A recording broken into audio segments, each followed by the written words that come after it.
What if I told you that 1/3 to 1/2 of the population has a secret superpower? A superpower? That sounds intriguing. Here's the twist. Our entire society is designed to suppress it. Wait, what? Schools, offices, even our definition of leadership. They all reward the opposite trait. Okay, now I'm really curious. What is this hidden superpower? We're talking about introverts. And today we're uncovering why the quiet ones might just save us all. Welcome back, everyone. I'm Jake. And I'm Emma. Today we're diving into Susan Cain's groundbreaking book, Quiet. The Power of Introverts in a World That Can't Stop Talking. Her TED talk has over 30 million views. That's a lot of people who relate to this. And for good reason. If you've ever felt exhausted after networking events, this is for you. If you prefer deep, one-on-one conversations over group brainstorms, this is for you. If you hate open offices and need quiet to think, this is definitely for you. I've been told my whole career to speak up more and put myself out there, but it always felt draining. That's because you're trying to succeed in a world designed for extroverts. So, what's the alternative? Understanding that introversion isn't a flaw. It's a different operating system with unique strengths. I like the sound of that. Let's break it down. First, let's talk about the extrovert ideal. The what now? It's the cultural bias we don't even notice. America shifted from a culture of character to a culture of personality in the 20th century. What does that mean? In the 1800s, we valued inner virtue and moral integrity. By the 1920s, we started valuing charisma and boldness. So quiet competence became less valued. Exactly. We started rewarding the loudest voice in the room, not the best idea. Oh, I see that all the time, in meetings. Right. Harvard Business School and corporate America are designed for extroverts. So introverts are at a disadvantage? Not inherently. But this bias costs organizations millions in overlooked talent and groupthink disasters. How so? When you only listen to the loudest people, you miss the deep thinkers. The ones quietly solving problems while others are talking. Yeah, that makes sense. And here's the key. Introverts aren't shy or antisocial. They simply process stimulation differently. So it's not a personality flaw? It's a different neurological setup. Wait, you mean process stimulation differently? What does that mean scientifically? Great question. It comes down to biology. Introverts have higher baseline cortical arousal. In simple terms? Their brains are already switched on. They're running at a higher idle speed than extroverts. So they don't need as much external stimulation? Exactly. Studies show introverts learn better in quiet environments. Extroverts actually perform better with background noise. That's wild. So it's not about being antisocial. Not at all. It's optimization for different types of work. Think of it like two different operating systems. One runs hot, one runs cool. Perfect analogy. This explains so much about my career. I always felt guilty for needing quiet time. But there's nothing to feel guilty about. And here's the power move. When you understand your biology, you can design your ideal work environment. Give me an example. Let's say you're an introvert in an open office. A nightmare scenario. Right. But if you know you need less stimulation, you can schedule deep work blocks in quiet spaces. Or work from home on focus-heavy days. Exactly. Or use noise-canceling headphones during collaborative times. It's about creating boundaries that honor your biology. You're not broken. You're just wired differently. And that wiring has real advantages. Okay, so introverts need quiet. But isn't collaboration important too? That's the myth Susan Cain destroys. What myth? That collaboration always beats solo work. Wait, that's not true? Nope. History's greatest breakthroughs came from solitary thinking. Like who? Newton, Einstein, Darwin. All introverts who needed deep, uninterrupted focus. But what about modern innovation?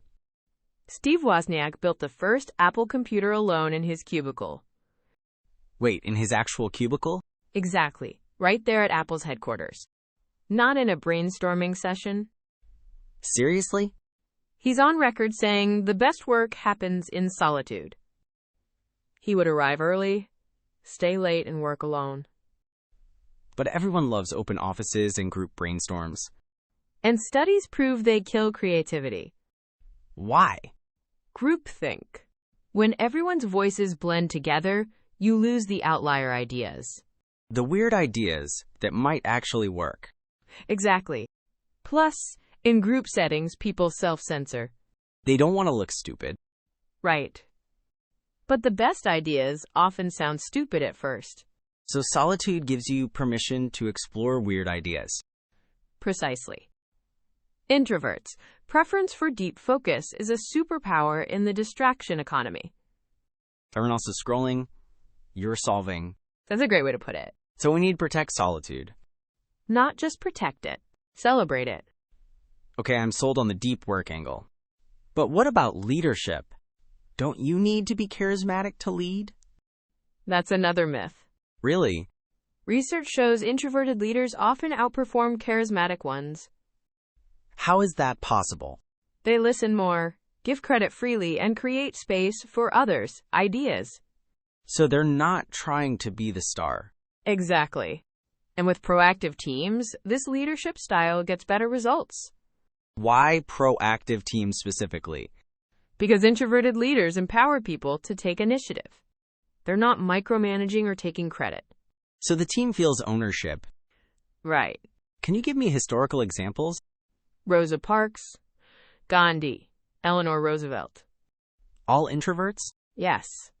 History's most influential leaders were often the quiet ones. They led through moral authority, not charisma. Exactly.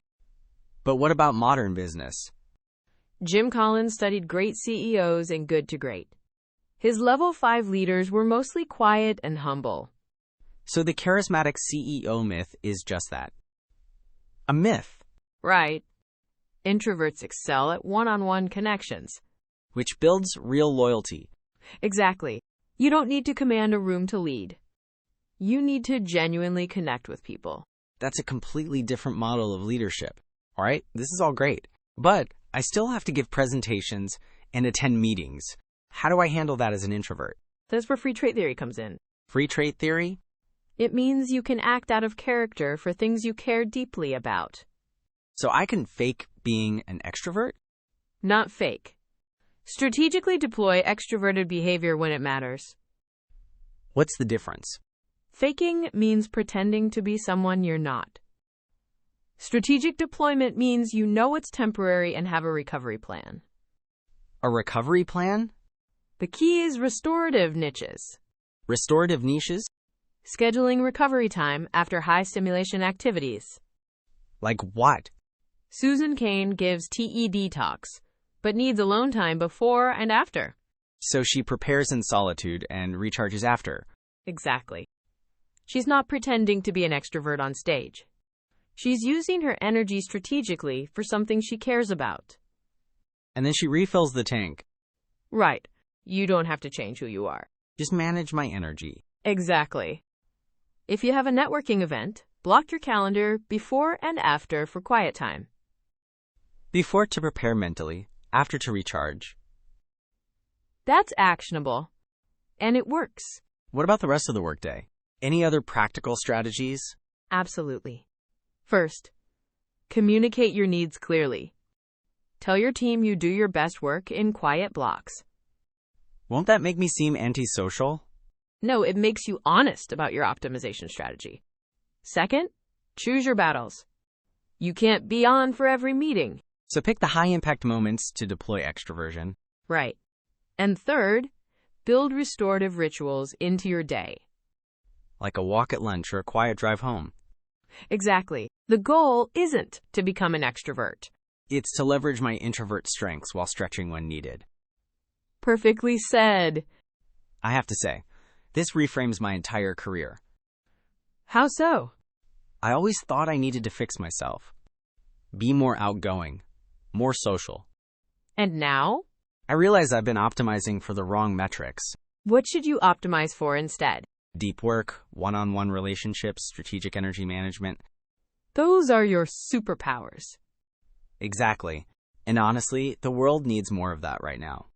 Why do you say that? Because we're drowning in noise. Everyone's shouting, but nobody's thinking deeply. That's a profound observation. Social media rewards the loudest voices. But the problems we face require deep thinking. Climate change, AI ethics, global coordination. None of those get solved in a brainstorm session. They require sustained, solitary thought. Introverts bring the antidote. Thoughtfulness in a world of reactivity. I love that. Let's wrap this up. What's the one thing listeners should take away? You're not broken. You're not a failed extrovert who needs to come out of your shell. You're an introvert with deep thinking, intense focus, and careful risk assessment. And the world desperately needs those strengths. So stop apologizing for who you are.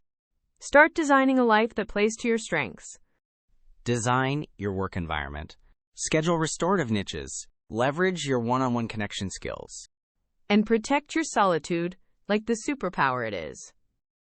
If this resonated with you, subscribe for more insights on self-understanding and authentic success. Thanks for listening. Keep pushing your boundaries.